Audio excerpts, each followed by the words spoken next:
Bismillahirrahmanirrahim. Assalamualaikum warahmatullahi wabarakatuh. Alhamdulillah, segala puji bagi Allah Subhanahu wa taala. Selawat dan salam pada Rasulullah Muhammad sallallahu alaihi wasallam. Sahabat Al-Qur'an, sahabat sekalian yang dirahmati Allah Subhanahu wa taala. Insyaallah kita lanjutkan kembali nasihat kehidupan bagian yang kelima.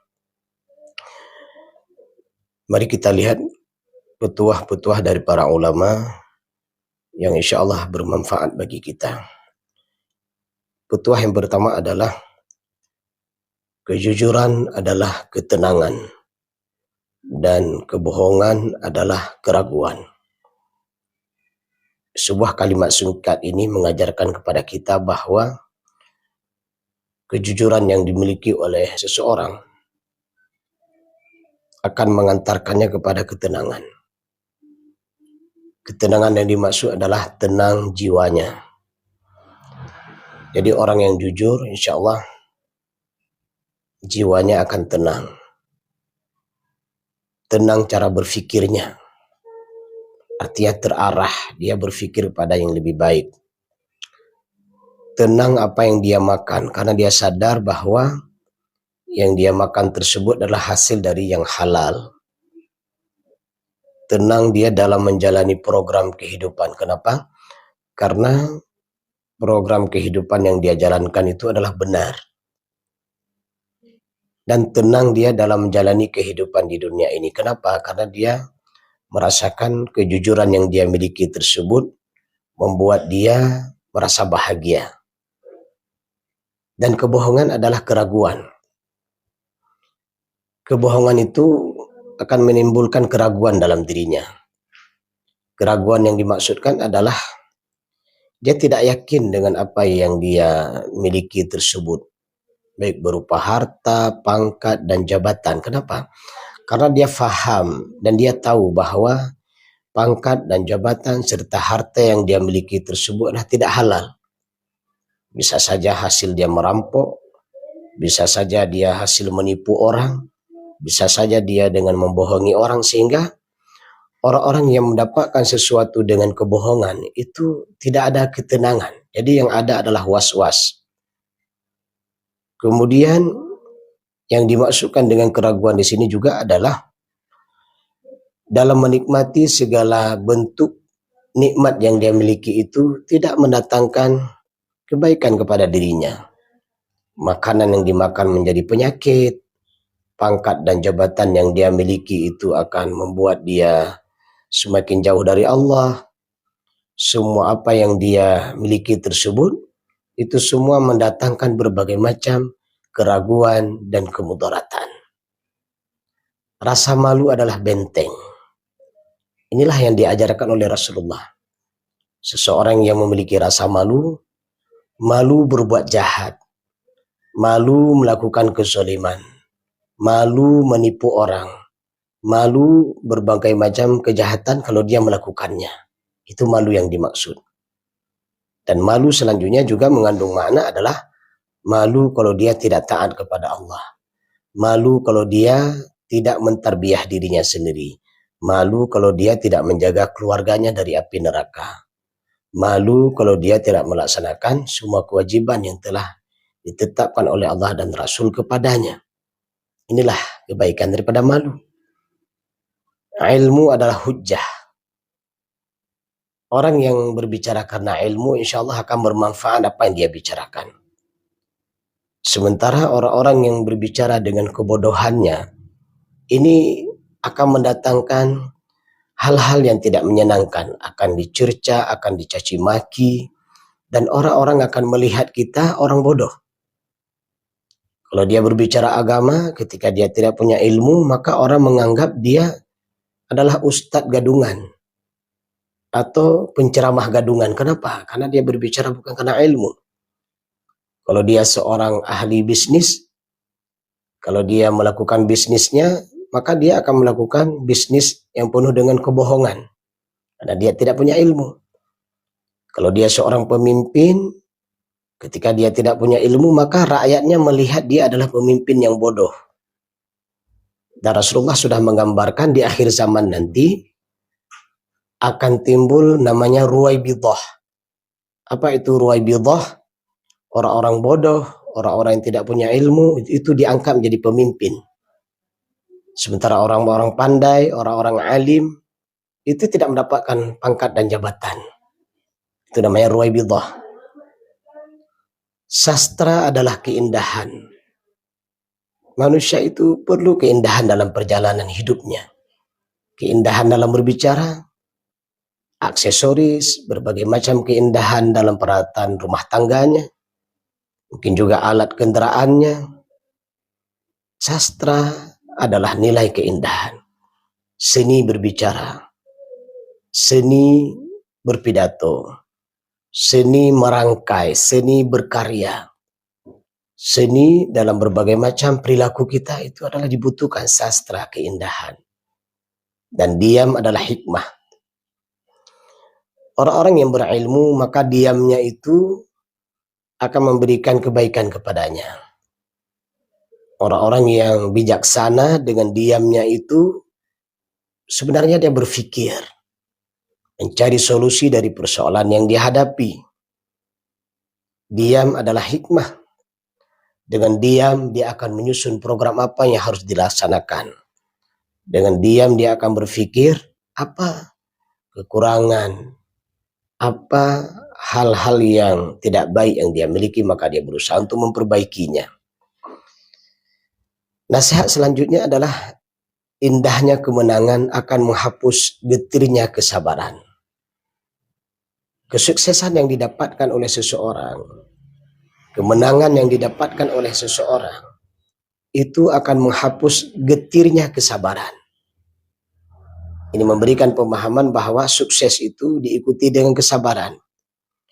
Sabar dia dalam menghadapi berbagai macam cobaan, sabar dia dalam menghadapi berbagai macam tantangan, sabar dia di atas nilai kebenaran, sabar dia caci maki dari orang-orang yang mencaci makinya, sabar daripada orang-orang yang menghalanginya, dan sabar dari berbagai macam bentuk kondisi yang dihadapi.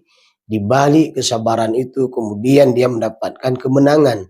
Nah, saat kemenangan dia dapat, maka kemenangan tersebut akan menghapus getirnya dan beratnya kesabaran yang dialami. Nikmatnya kemenangan akan menghapus semua keletihan. Gunung yang tinggi ketika didaki setapak demi setapak, maka gunung yang tinggi tersebut akan berada di bawah telapak kaki kita. Satu hari satu helai benang terus kita jahit akan menjadi satu helai kain. Persoalan yang besar terus kita berdoa kepada Allah sambil mencari solusi, maka insya Allah kita akan mendapatkan kegemilangan. Rasakan itu, nikmati itu. Ternyata kemenangan yang didapatkan itu akan menghapuskan kondisi keletihan, perjuangan, tantangan yang dihadapi selama ini. Itu akan terasa lebih indah ketika kemenangan telah dia dapat. Dan kerja yang cermat akan menghapuskan kendala yang dihadapi. Memang berat. Untuk menyelesaikan sebuah persoalan, kita harus dengan teliti, cermat. Kemudian kita harus memahami dengan benar ada perhitungan rugi dan laba. Kemudian senantiasa kita berusaha untuk melakukan perbuatan tersebut setetes demi setetes, setapak demi setapak, step by step, setahap demi setahap, semua itu dilakukan dengan penuh kecermatan. Maka semua keletihan kita dalam bentuk kecermatan untuk mencapai kesuksesan, dan akhirnya ketika kemenangan didapat, semua itu akan menjadi lebih indah. Nasihat selanjutnya adalah hal yang paling baik di dunia ini adalah kecintaan kepada Allah. Masya Allah. Ketika seorang hamba mencari ridho Allah, disitulah puncak kenikmatan dalam perjalanan hidup. Jangan pernah mencoba mencari keridhaan kepada manusia, karena itu akan mendatangkan kekecewaan. Tetapi ketika kita mencari ridho Allah, di situ akan mendatangkan kebaikan kepada diri dan alam sekitar kita. Ketika ridho Allah yang dicari, Meskipun tidak ada orang yang memujinya, dia tetap berusaha dan bekerja. Ketika ridho Allah yang dicari, meskipun dia cimaki, tetap dia bekerja dan berusaha. Ketika ridho dan cinta Allah yang dicari, maka tidak ada yang bisa menghentikan ketika dia bekerja kecuali sampai kepada tujuan, insya Allah. Kalimat nasihat selanjutnya adalah hal terindah di surga adalah melihat wajah Allah. Ketika semua penghuni surga sudah masuk surga, maka Allah bertanya kepada para penghuni surga, nikmat apa lagi yang kalian inginkan? Maka para penghuni surga mengatakan, kami ingin melihat wajahmu ya Rabb. Lilladzina ahsanu husna wa ziyadah. Bagi mereka itu diberikan nikmat yang terbaik dan paling baik dengan nikmat surga. Tapi kemudian wa ziyadah, Allah tambah lagi nikmat tertinggi adalah bisa melihat wajah Allah Subhanahu wa ta'ala. Itu nikmat tertinggi bagi penghuni surga. Masya Allah. Itulah yang kita rindukan. Kita beribadah di dunia karena Allah. Kita melaksanakan kebaikan di dunia karena Allah. Berletih-letih kita, berpayah-payah kita berbuat kebaikan karena Allah Subhanahu wa ta'ala. Sabar kita menghadapi berbagai macam tantangan, ocehan, caci maki dalam perjalanan hidup ini. Semua itu karena Allah. Jadi ternyata semua keletihan, kesabaran, mujahadah kita selama hidup di dunia itu akan terasa indah di saat di dunia kita mencari keridhaan Allah. Kemudian ketika di akhirat nantinya, saat Allah memasukkan kita ke dalam surga, dan kemudian Allah bertanya nikmat apa lagi yang kalian inginkan, maka penghuni surga mengatakan ingin melihat wajah Allah. Maka ketika Allah singkapkan tabir, ketika penghuni surga bisa melihat wajah Allah, maka mereka lupa dengan semua nikmat yang pernah dia nikmati sebelumnya. Nasihat selanjutnya adalah kitab yang paling bermanfaat, Al-Quran dan hadis Rasulullah SAW. Bukalah Al-Quran, bukalah hadis-hadis Rasulullah. Di sana ada jalan yang lurus. Di sana ada nasihat yang bijak. Di sana ada solusi-solusi dari persoalan yang kita hadapi. Seorang pemimpin, ketika dia menghadapi berbagai macam persoalan dalam memimpin sebuah negara, bukalah Al-Quran dan hadis Rasulullah. Di sana sudah ada jawaban. Seorang ahli bisnis dalam dia menjalankan bisnisnya, dia menghadapi tantangan dan cobaan, bukalah Al-Quran dan hadis Rasulullah SAW. Di sana sudah ada solusinya. Seorang mujahid yang berjuang menegakkan, meninggikan kalimat La ilaha illallah Muhammad Rasulullah, dia mendapatkan tantangan, bukalah Al-Quran dan hadis Rasulullah SAW. Singkatnya, Al-Quran dan hadis Rasulullah memberikan solusi persoalan kehidupan kita. Bukan hanya itu. Bahkan Al-Quran dan hadis Rasulullah SAW mengingatkan kita, mengarahkan kita bagaimana kita menempuh perjalanan di akhirat nantinya. Itulah luar biasanya Al-Quran dan hadis Rasulullah SAW. Dan makhluk yang paling berbakti adalah Rasulullah Muhammad SAW. Ketika kita membuka sirah kehidupan Rasulullah dan para sahabat, di sanalah keindahan kita dapatkan. Bagaimana Rasulullah sejak dari perjalanan awal hidupnya di masa kecilnya, ya, dalam kondisi beliau yatim piatu, dengan kondisi beliau hidup dengan tantangan dan berbagai macam bentuk cobaan, sampai beliau diangkat menjadi Rasul di umur 40 tahun. Maka ketika kita membaca setiap untayan kalimat sejarah perjalanan Rasulullah SAW, akan menyadarkan kita tidak ada suri tauladan terbaik pada diri seorang manusia kecuali Rasulullah Muhammad SAW. Nasihat selanjutnya adalah orang yang bahagia adalah orang yang bisa mengambil pelajaran dari hari kemarin. Kenapa dengan hari kemarin? Kalau ada yang baik, pertahankan dan tingkatkan. Kenapa dengan hari kemarin? Kalau ada sesuatu yang tidak baik, perbaiki. Kenapa dengan hari kemarin? Kalau sesuatu itu adalah sesuatu yang tidak mengenakkan, kita tinggalkan. Lupakan, biarkan dia terkubur bersama waktu. Berintrospeksi terhadap diri sendiri.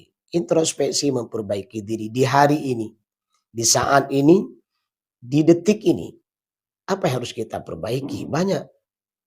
Sikap kita, cara berbicara kita, cara kita menjalani kehidupan, cara kita bertetangga, cara kita bersama teman dan karib kerabat kita. Seorang pemimpin bagaimana cara menghadapi bawahannya, seorang bawahan bagaimana dia bersikap kepada pimpinannya. Jadi perbaiki diri kita untuk menjadi orang yang lebih baik. Persiapkan diri untuk kehidupan setelah kematian kita, yaitu alam barzakh. Di alam barzakh yang merupakan alam penantian, bagaimana kondisi kehidupan kita di alam barzakh sangat ditentukan oleh amal kita di dunia. Ketika kita beramal baik, maka insya Allah di alam barzakh kita akan mendapatkan kebaikan. Ketika amal di dunia dalam keadaan tidak baik, maka di alam barzakh siap-siap menjadi orang yang sengsara. Nasihat selanjutnya adalah senantiasa memiliki sifat dan sikap muraqabatullah. Muraqabatullah adalah sebuah sifat dan sikap mulia. Allah yang mengawasi kita. Allah yang melihat kita. Allah yang memantau kita. Masya Allah. Itulah muraqabatullah. Seorang pemimpin yang baik ketika memiliki sifat dan sikap muraqabatullah, dia tidak berani menzolimi rakyatnya. Masyarakat yang memiliki muraqabatullah tidak akan melakukan kejahatan. Berhati-hatilah. Apalagi kita seorang pemimpin yang memiliki jabatan, memiliki pangkat, memiliki kendaraan, memiliki ajudan, dan bahkan kita punya pasukan. Berhati-hatilah. Seorang pemimpin itu apa semua yang dia miliki tersebut di akhirat nanti Allah akan tanyakan. Anda memiliki pangkat dan jabatan, bagaimana Anda melakukan pangkat dan jabatan tersebut? Apakah Anda membahagiakan rakyat atau menyengsarakan rakyat? Anda memiliki pasukan-pasukan, tentara-tentara yang itu siap bergerak dengan arahan Anda. Allah akan bertanya nantinya, kemana Anda arahkan pasukan-pasukan itu? Apakah untuk membela rakyat atau membunuh rakyat? Hati-hati. Anda memiliki power, ya, ada kejaksaan, ada pengadilan, berbagai macam kekuatan yang Anda miliki, Allah akan tanyakan, apakah semua power, kekuasaan, kekuatan tersebut, apakah untuk memberikan keadilan kepada rakyat atau justru Anda melakukan penindasan terhadap rakyat? Hati-hati. Itu hati-hati sekali.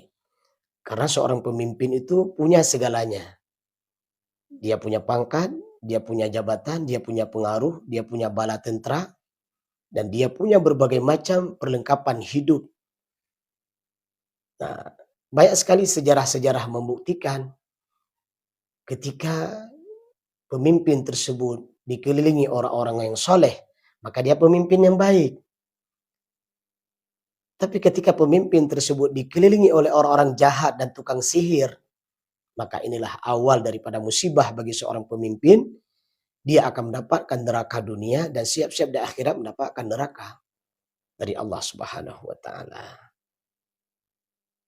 Nasihat selanjutnya adalah rakus adalah kerendahan. Rakus bin Tama. Tama bin Rakus. Nah, ini dua bersaudara. Apa makna Tama? Apa makna rakus? Tidak merasa puas dengan semua pemberian yang telah Allah berikan, itu tidak puas. Ada keserakahan. Harta, pangkat, jabatan, semua kenikmatan yang telah Allah berikan kepadanya, dia tidak qanaah.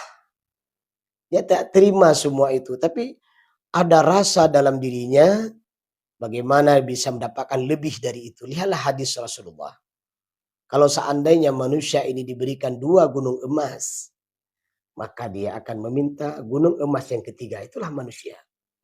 Berhati-hati dengan rakus bin Tama atau Tama bin Rakus. Kenapa? Rakus akan menyebabkan seseorang menuju kepada kerendahan dan kehinaan. Baca kisah-kisah orang-orang terdahulu, orang-orang yang tamak dan rakus telah dihancurkan oleh Allah Subhanahu wa taala. Tapi orang-orang yang tawadhu, orang-orang yang berbuat baik, itu akan ditinggikan oleh Allah dan dimuliakan oleh Allah Subhanahu wa taala. Kikir temannya rakus akan juga membuat kehinaan kepada seseorang. Setiap hari ada malaikat yang mendoakan orang-orang yang mau berinfak dan bersedekah.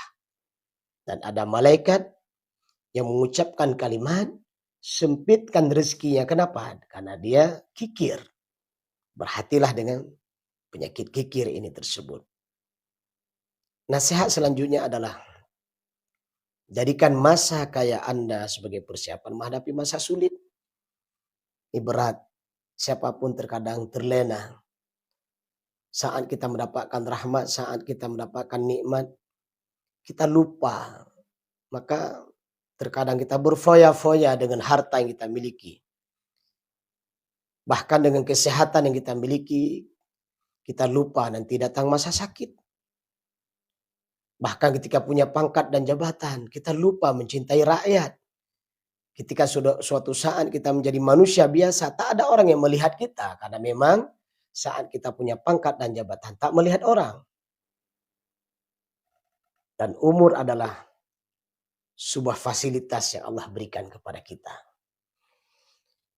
Umur sebuah kesempatan hidup di dunia yang Allah berikan. Umur itu tidak diberikan 2 kali, hanya sekali.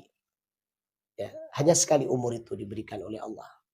Tidak ada 2 kali. Maka bersyukurlah orang-orang yang bisa memanfaatkan umurnya untuk mencari ridho Allah Subhanahu wa taala. Semoga nasihat singkat ini memberikan pencerahan kepada kita. Dan insya Allah kita akan berjumpa pada kesempatan yang akan datang. Nasihat kehidupan bagian yang ke-6. Semoga bermanfaat. Alhamdulillahirabbil alamin.